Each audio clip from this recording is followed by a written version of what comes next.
Ju njohim me edicionin informativ të lajmeve. Kjo është Radio 7.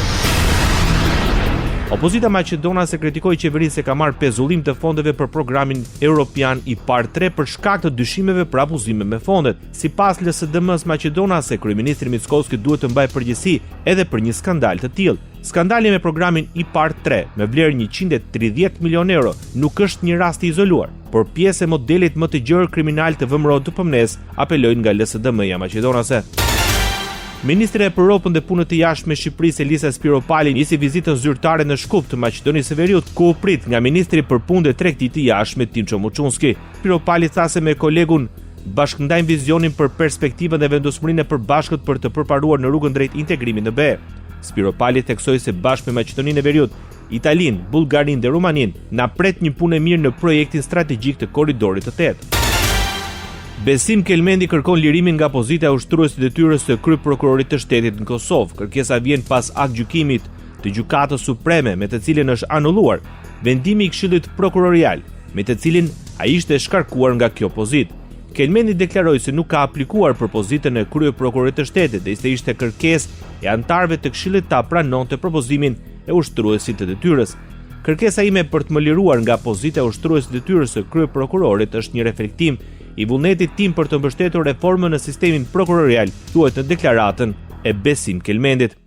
Radio 7, zëri pozitiv i qytetit. Klodian Brau merr zyrtarisht detyrën si drejtuesi i prokurorisë posaçme antikorrupsion në Shqipëri.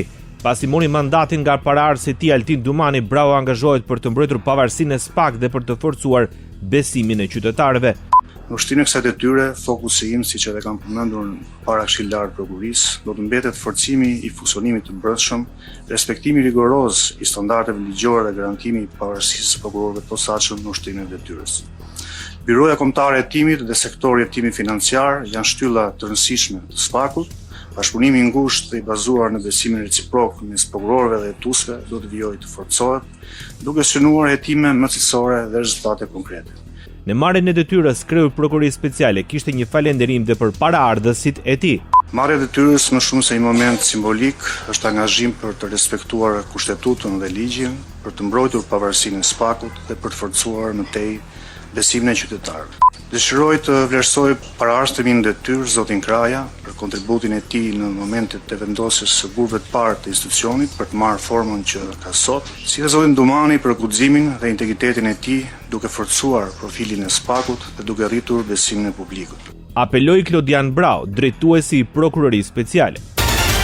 Në ditën e fundit në krye të prokurorisë speciale, Altin Dumani vlerësoi se SPAK është më i fortë dhe më i konsoliduar se më parë. Ai shpreu mirënjohje për çdo që ka kontribuar, përfshirë partnerët ndërkombëtar dhe është besim plot për vimësinë e misionit të SPAK në drejtimin e Braus. Në rrugën tonë jemi ndeshur me vendime të vështira, sfida institucionale dhe presione të mëdha.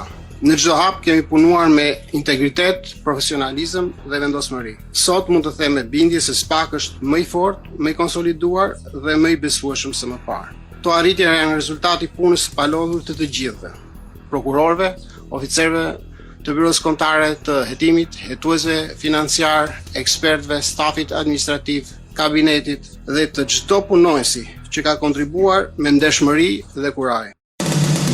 Ndoqët lajmet shkurt në Radio 7, zëri pozitiv i qytetit.